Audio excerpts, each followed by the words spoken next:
Today on Green Country People and Places. Now imagine how much fun this was for you as a kid in the 60s. Wow. Standing next to this thing, now you get an idea how big this is. This is awesome, isn't it? Everything's green, you're go for lunch. Lunch. I like that. Oklahoma's green country.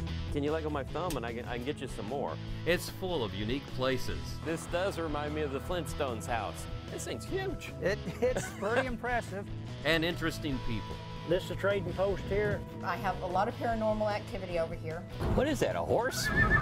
So come along with us and enjoy the ride.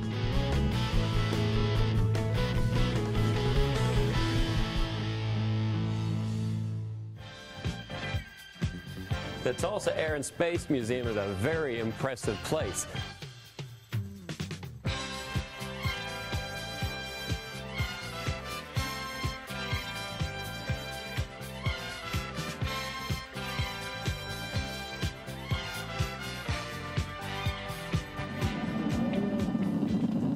Our guide today is going to be Kim Jones. Kim? Hey, good morning, Tim. Thank you very much for taking us around here. And this is an impressive space. How big is it?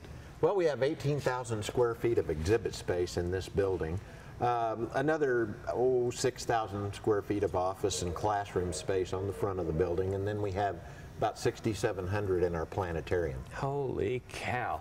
I see a lot of high tech around here, but I see low tech right off the bat.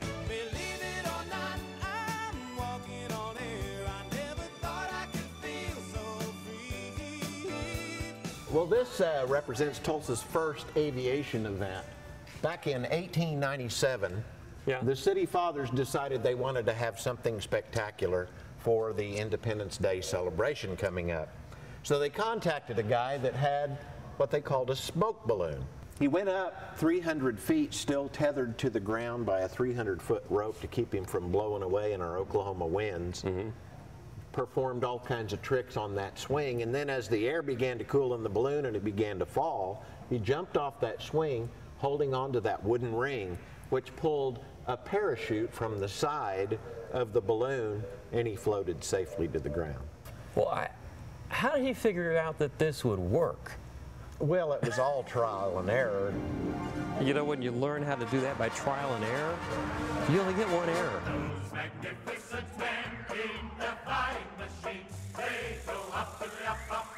Well, our first commercial airport was actually created by a gentleman named Duncan McIntyre back in 1921 here in Tulsa.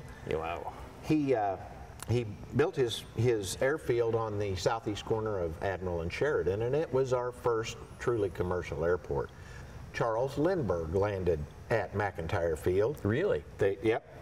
At his goodwill tour after his flight across the Atlantic, he gave a speech and he lectured the City Fathers about getting a real municipal airport built. And so they began to look for a site to build a new airport.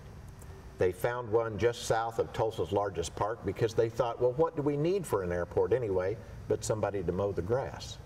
All of our grass cutting equipment is at Mohawk Park. So let's put it right south of there. Government efficiency in action. Exactly.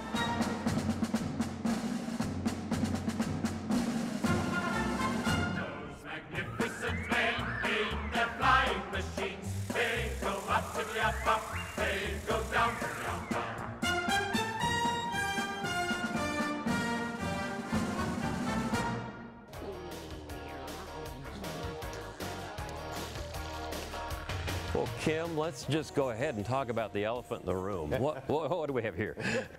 Well, this big gray elephant is the F-14 Tomcat. Wow. It's our most impressive aircraft that we have here, and it's the one certainly that the kids like the most. I imagine so. This was on an air carrier, because I see the wings go in. If the wings are out, it'd be even bigger, right? Yes, exactly.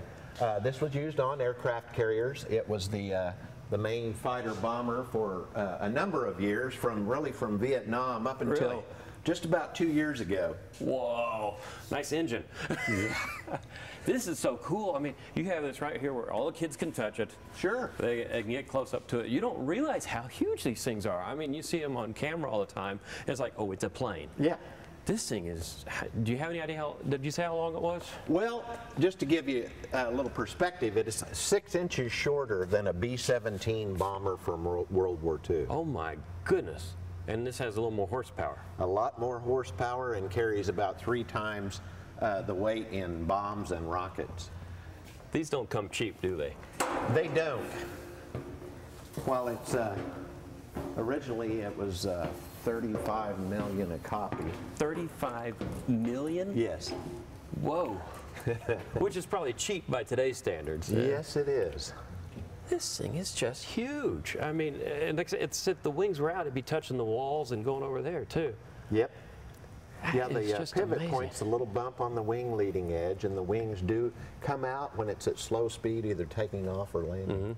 Oh, so this actually flies in this configuration then at the wings in Yes. at high speed? Supersonic, the wings are back. That's cool. Now, I can get in? You can get in. Wow. Grab the handle and step on the seat, right? Yes, sir. Oh, my. Wow. Of course, the F-14 Tomcat is best known from the movie Top Gun. Really? So everybody that sits in that front seat automatically looks like Tom Cruise. I got to tell you, Tom Cruise, there's no competition there. He's safe.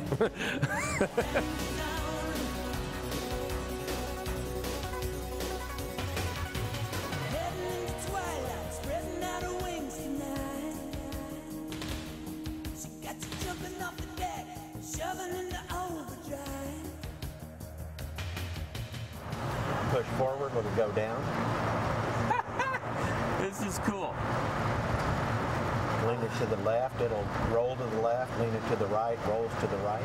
So what do you call this right here? This is called our F-16 Viper wind tunnel. I think it's what you call crashing, too. It gives you an idea of what flying control surfaces are required to fly an airplane. I see. So I move the rudder, I move the stick, and it goes Yeah. up, and it goes down. Exactly. So it's nice to sit in that big one, but in this one you get an idea of what it's really like. And kids get to play on this. Yes, they do. That is so cool. Now we just add some lasers and bullets. It'd be really cool. This is huge. This is one big engine, isn't it? It is a big engine. Wow. This is a CF6 engine out of an American Airlines DC-10. Holy cow, this weighs thousands of pounds. It does. Man, and this is actually a good thing to talk about because you actually do have plans to expand. I mean, you start off in a little bitty hangar to begin with. Now you're in this big space, but you're going to even make it bigger so you can put full-size planes in? We do have plans for expansion. We've been offered an MD-80 from American Airlines, and Wow. we'll have to be building a building to house that. That is so cool. Fly me to the moon, let me play among the stars. Well, you might be a failure at flying airplanes, Yeah, but definitely. I've got something here I think you can handle. The space shuttle. Yeah, absolutely. You're kidding me. After all, it is rocket science. You know who you're talking to, right? Yeah. Okay. So what is this, all a simulator on how to launch it? Yeah, this is actually teach a little teamwork. We've got Yeah. stations on both sides, and you're mission control. Really? So you're going to start with actual milestones prior to the launching of a space shuttle. Cool. And with any luck, if you do this right, it'll launch. I hope so. Start mission recorders. Start the auxiliary power units. Arm solid rocket boosters. This is like a government job. Buttons after buttons after That's buttons. true. Solid rocket booster gimbal pro. Everything's green, you're go for launch. Launch. 8, 7, ignition sequence started. All engines are started. We have ignition. 2, 1, 0. We have a liftoff.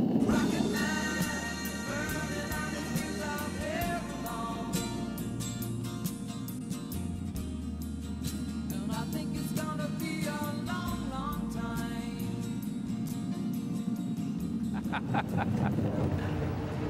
I like that.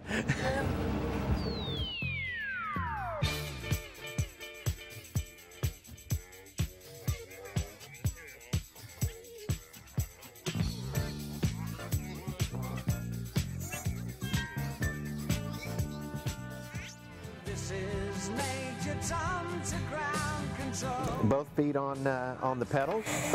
Now you're riding on air. Whoa! And I'm floating in a most peculiar way. Whoa! So this is a simulator for what? For how they move in space. So yeah, you make one movement, you just kind of keep going. Whee! This is cool. This is really cool. It's kind of like space age bumper cars. This is one of the first space maneuvering units. Today, it's a much smaller backpack. So it's supposed to simulate in space. You make one move, it has an effect. That's right. It's Newton's laws of motion.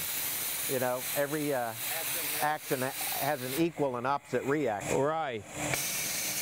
Oh, cool. So you get to learn how to anticipate what you're doing. Whoop, whoop.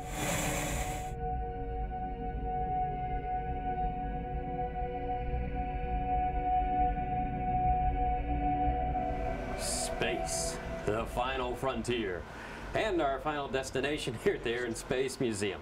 It's a little bit dark in here because we're looking at outer space, so let's click a light on. And we've got John with us. John? Good morning. Nice to meet you. Nice to meet you. This is really cool. I mean, to have a planetarium in Tulsa is pretty rare, I would think. Yeah, it's a new thing for Tulsa. So. And we have a lot of technology here. I mean, this is not just doesn't happen, does it? Basically, I kind of manipulate the computer most of the time to get the sequence of events that we want happening out there to put on the show for people. Cool.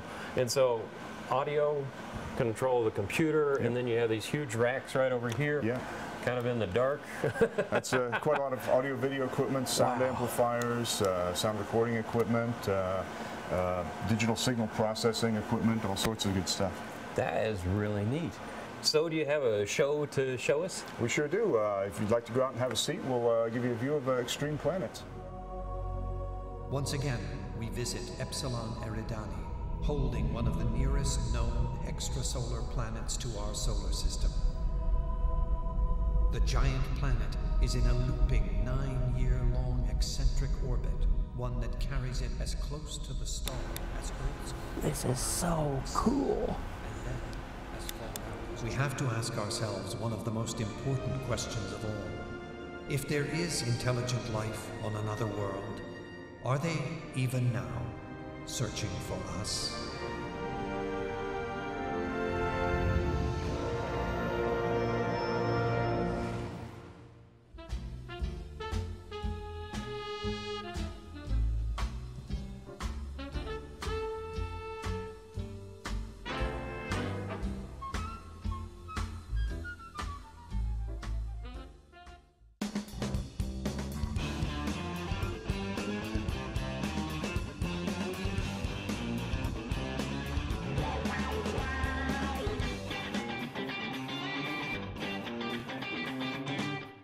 Geoff was one of America's premier architects, and Green Country has many fine examples such as the Boston Avenue Methodist Church and the long gone Shinnecoin.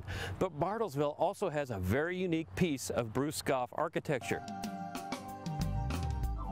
He had a fun side. In 1963, he designed this play tower. As you can see, there's a little bit of disrepair here, and there's an effort going on right now to raise money to restore the tower. And I have to admit, this is one of the more unique things I've ever seen in any playground anywhere. Now imagine how much fun this was for you as a kid in the 60s. You could actually get in the tower, go all the way to the top, and play up there. It was amazing. So that's the whole idea, getting this restored, so once again children can come play in this most unique tower that you'll ever find anywhere in Green Country.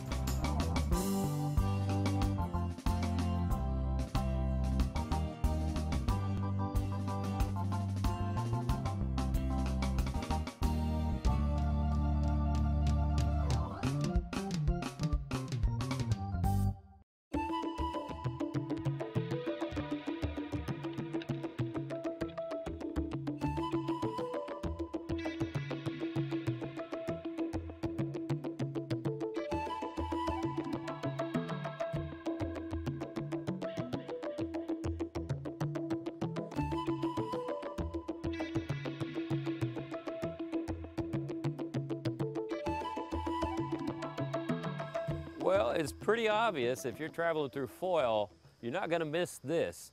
It's the world's largest totem pole. And it's made by Ed Galloway, a very interesting man. And David, you're going to tell us a little bit about the man today, aren't you? Hi, welcome. Thank you very much for having us. Well, Ed Galloway was a very interesting fella. He Yeah. was evidently a workaholic because he worked all the time. He built all these things. Most of these things were built, in fact, about all of them were built after he retired in 1937. That's not exactly retirement, is it? Well, not exactly. Why don't we start up at what we call the Fiddle House? Okay. And we'll start with some of the early work that he did and some of his early background. This is one neat building. This is interesting. He would have built this about the middle of his retirement period, which was from 1937. He died in 1962. And the reason he built this was that he did all this really nice inlaid work, and he carved the fiddles, which we'll see in a minute. Yeah. And he would display them in his house and had all kinds of traffic through his house. And his wife, Billy, said, why don't you build a shop, and you can work in that shop, and all these people can come to your shop instead of traipsing through my house. That sounds like we're by the highway, by the way. Yeah, we are. That sounds like a good wife there. Well, I notice he's got really neat figures, and it's all Native American based with a little Most bit of it's Native American. Caucasian guy mixed in. Some of it will be Alaskan motif.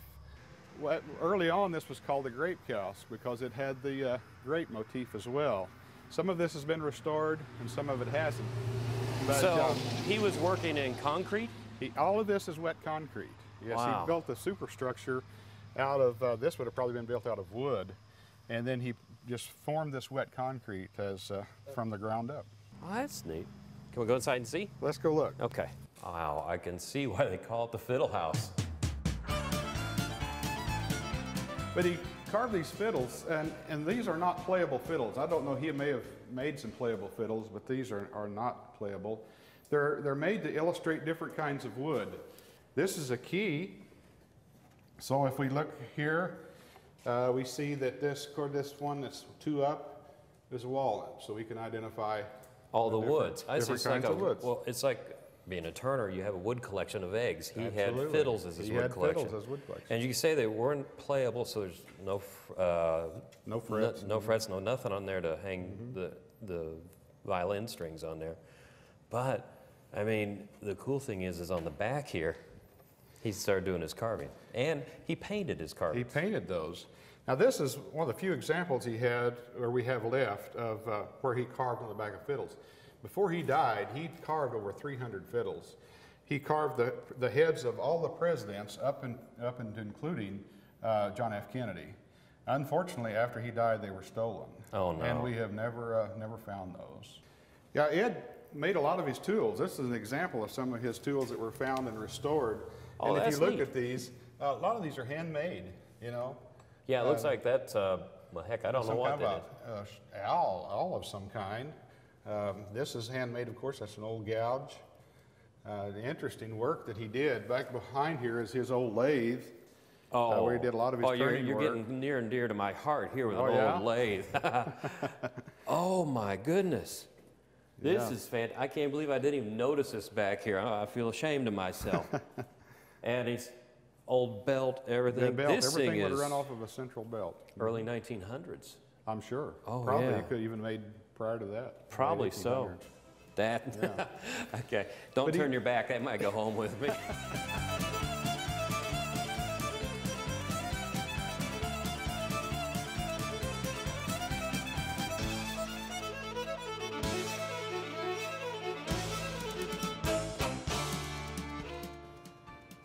Is this Ed's original painting?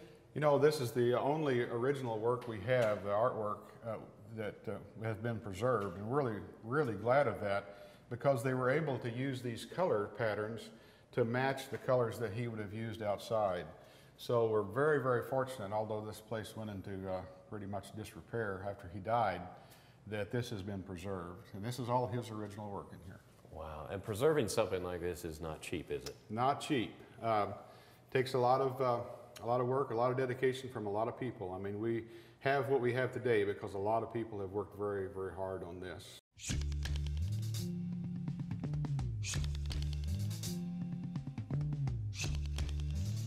Now, Ed was building picnic tables. Well, he did.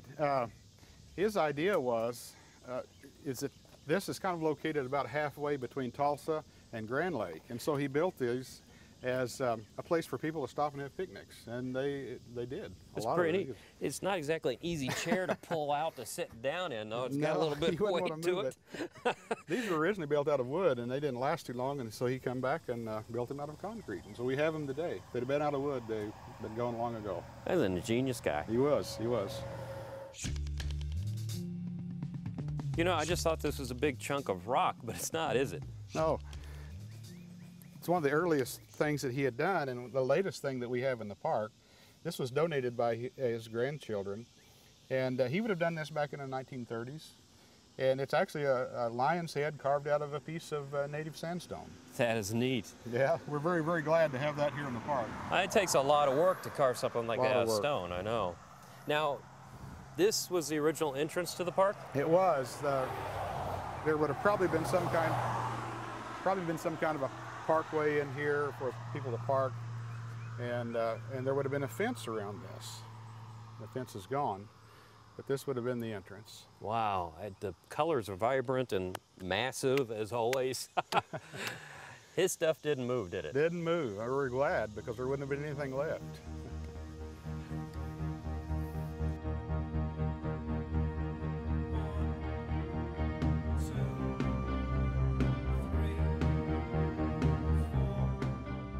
Wow.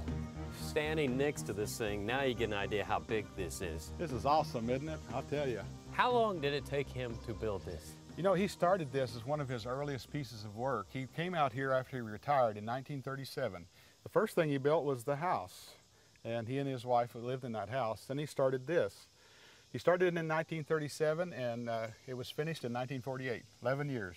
That's actually a pretty quick amount of time considering what it is. About 10 foot a year. The detail on it is incredible. I see so much symbolism in it. I don't know what any of it means, but it's really beautiful. You know, we have no evidence that he was American Indian, but he really appreciated the Indian culture. And he did this really to honor the American Indian. So there are 200 motifs on this structure, and every one was formed out of wet concrete as he built this thing up. The inside is actually built out of native stone. You can see it inside, but the stone most of it come from off of this very place. And then he would take wet cement and mold this outside structure and these pictures as he worked up. So his handprints and his tool marks are everywhere on this. All over this.